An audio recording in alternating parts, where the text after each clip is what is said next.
Family Foundations. So in our channel, it's all about family. And so today we're talking about how to help the family when you're on a budget and you have extra things in your fridge and don't know what to do.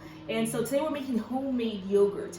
And I think this is great because, especially during this pandemic, we're not running to the store. In fact, our family is now only going to the store once a month. And so we have extra milk here that's going to go bad soon. And so we thought, you know, let's go ahead and just turn this into yogurt. And so to make yogurt today, what we're going to do is we're going to be using the Instant Pot. My Instant Pot does not have a yogurt button on it. And so I'm going to be doing something a little different. I'm going to be actually using the saute button to make my yogurt. So we're going to walk through this step by step so you can make some homemade yogurt too. And it's super healthy for you, super cost effective. You're using the milk that you have in your own fridge. It stops you from going to the store, and it's a budget saver. So let's go ahead and get started. So to make milk, what you want to do is you can use varying amounts. There's recipes out there that say 6 cups of milk. One recipe says half gallon of milk. I have about maybe a little over 1/4 of a gallon of milk, so I'm just gonna pour it into the Instant Pot. The recipe's all the same, it's just how much milk you wanna use for it. So I have, again, just a little over 1/4 of a gallon of milk. I'm just gonna go ahead and pour it into the Instant Pot.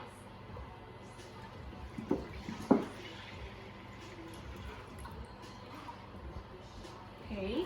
As I was saying beforehand, if you are using an Instant Pot, you don't have to use an Instant Pot, but if you are using one, what I did was I actually ran it with this water. So the water could clean the pot, it can kind of boil and pressurize in there. So when I'm using it, the pot's nice and clean. Whatever flavors are in the Instant Pot before this, the yogurt's gonna absorb that. So if you make chicken in your Instant Pot or chili beans in it, it's gonna taste, the yogurt's gonna taste like chicken and chili beans. So I had to clean it out, just putting water in it, and I go for about 20 minutes on it and let it just naturally clean itself, and then I release the pressure too. So, but again, we have a 1/4 of gallon of milk in here. I'm gonna turn my Instant Pot on, and I'm gonna turn it on saute. Okay, so I have it on saute for 30 minutes. So what we're looking for here is it's not actually going to be 30 minutes. It may be around there actually, but the milk is going to begin to get hot, and the milk is going to have steam come out of it, and it's kind of going to begin to, you can even notice it begins to kind of change. It has a different smell to it. And we're gonna wait until the milk gets to 180 degrees. So I have a thermometer right here. And I've done this before. When it starts to get bubbles on top, I know it's close to 180. So right now, it just started. We're nowhere near 180. But while we're waiting, we just kind of want to stir maybe every 2 minutes periodically to make sure the milk is being moved around. And then probably in about 5 minutes, I'll check to see if it's at 180. But again, you're going to know when there's bubbles on top of your milk, okay? And also, you want to stir so your milk does not burn. Otherwise, it will burn on the bottom. Okay, so we're just gonna kind of wait until it's ready for the milk to be tested at 180, but right now it's just warming up, okay? We'll check back with you guys. Welcome back, just checking in on you guys. It's been about 5-6 minutes. This is what the yogurt looks like right now. You can see there's steam coming out. So I'm gonna go ahead and take the temperature and see where we are right now. I'm just gonna stick my thermometer in there. This is the same thermometer I use for baking the chicken or ham or turkey, so it works the same way. And just remember too, so during this time we're supposed to be stirring. Those are my kids in the background. So we're supposed to be stirring the milk as well so it doesn't burn. I kind of forgot to stir, but if you start stirring right now, that's fine. Just make sure you get some good stirs in there. That's what happens when you're busy. So right now we're about 150, not quite there. So I think we're gonna probably wait, we're almost at 160. So I think about another 2 minutes or so, we should be ready, okay? So again, just kind of time it for yours, about 2 minutes or so, you may be ready to get out when it gets to 180 degrees in there. Okay, we'll check back in with you guys a little bit later. Okay, so welcome back everyone. It's been about 2 minutes. I'm going to take a look at the yogurt and see what it looks like. You can tell there's bubbles on top. It's little white bubbles, kind of like foam. And actually you can see the water even boiling too. So we should be about 180. I'm just gonna confirm that with the thermometer right now. The numbers are jumping up pretty good. Also, just to let you guys know, you don't have to have an Instant Pot. This, I'm doing it on saute, so all that means is a big pot and letting the milk saute on its own over the stove. So it may take a little bit longer because Instant Pot's a little faster, but it's the same process. Make it hot, get it to 180 degrees, look for the bubbles, and it'll be good. Okay, so we're at 180 degrees, and so I'm gonna go ahead and turn this off. I'm gonna unplug my Instant Pot because I do not need it anymore. I'm gonna give it a stir. It's foamy. It's kind of changed consistency a little bit. Okay, so my next step is just to simply let this cool. And we have to let it cool until it gets down to 115 degrees. So all I'm gonna do is just simply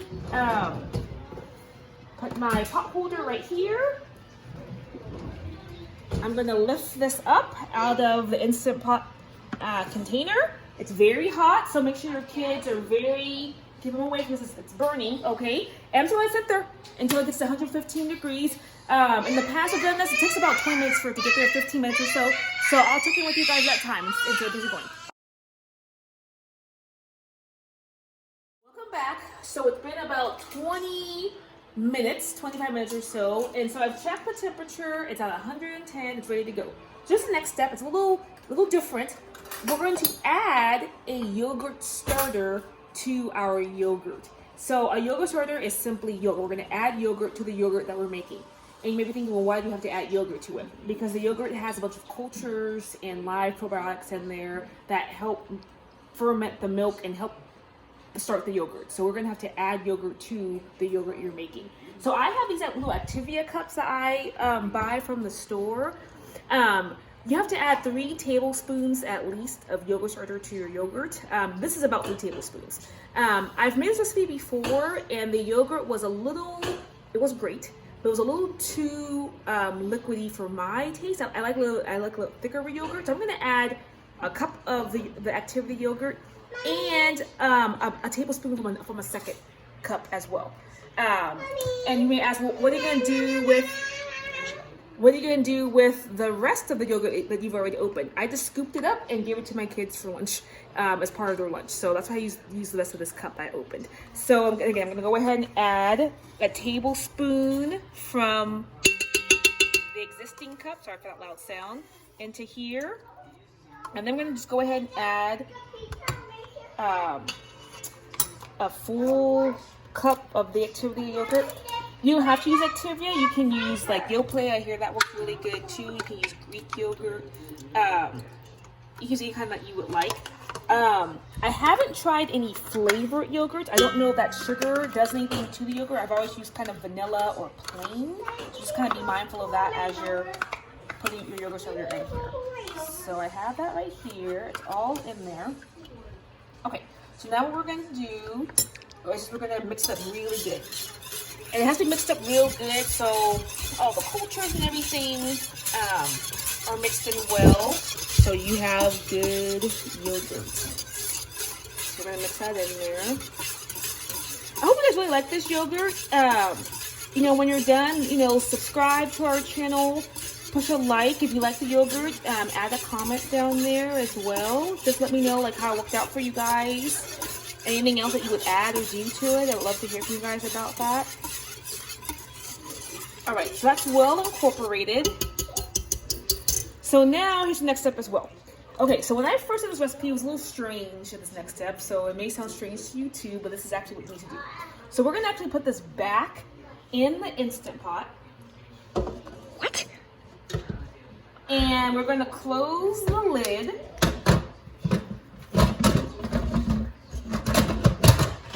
I'm going to put it on seal, but I'm going to put it on seal. And we don't turn it on. You just leave it that way. And it's going to sit on the counter for 8 to 10 hours. Not on, not boiling, not checking on it. It was a little strange for me to hear that too. It's like, is the milk going to get bad? What's happened to it on the counter? It's a little strange, but that's what you do. You just put it back in there, sealed for 8 to 10 hours. And so we're gonna check in with you guys at that point. But again, just let it sit there for 8 to 10 hours. If you did not use an Instant Pot and you just used a regular pot from the stove, then you just seal it with aluminum foil, or maybe you have a covering for your pan, and let it sit on the counter for 8 to 10 hours. And so you also want to make sure there's no air leaking from where you're sealing it with. So I'm gonna put a towel around it actually, and kind of make sure it's covered all the way. It's not like tightly wrapped, but it's covered to make sure there's nothing coming out. It's sealed. And we're gonna check in about 8 hours and work with that yogurt. So you're free now. Your hands are free for 8 to 10 hours. So that yogurt just can sit there. Okay, we'll check back in with you guys then. Welcome back, everyone. So last I saw you, we have put the yogurt in the Instant Pot and we let it sit there for 8 to 10 hours. And so it's now the next day for us, because after it went in the pot for 8 to 10 hours, I put it in the fridge overnight. It has to be at least 4 hours, but I put it in the fridge overnight. So now it's the next day, it's morning. So good morning to you guys. And the yogurt is done. And so as you can see, I put a little foil over the Instant Pot bowl before I put it in the fridge. And so I want to give you a peek of what the yogurt looks like now that it's finished. It looks just like this. And so it has a nice consistency to it. And I will say this is a good bunch of yogurt. This is better than the first batch I made. So definitely putting more of that yogurt in there. I would say like 4 to 5 tablespoons was a better move. And you can see the consistency. I'm just going to put it in my mason jar and fill it up. And so just kind of recap, we used a 1/4 gallon of milk, just over 1/4 gallon of milk. We used about 4 to 5 tablespoons. I recommend 5 tablespoons of yogurt starter. And so with that, we're now yielding, what is this? Over 24 ounces of homemade yogurt. So that's a good investment for you. And it was milk that you weren't going to use anyway. You know, it was going to expire. You had too much, whatever it was. A future tip as well. You can use some of your fresh made yogurt as a yogurt starter for your next batch of yogurt. So you want to do this again. Just use, again, 5 tablespoons of this into your next batch of yogurt as well. I hope this was helpful for you. I'm going to eat some of this for breakfast this morning, and I'm off to work. We'll see you guys later. Have a great day. Bye. God bless.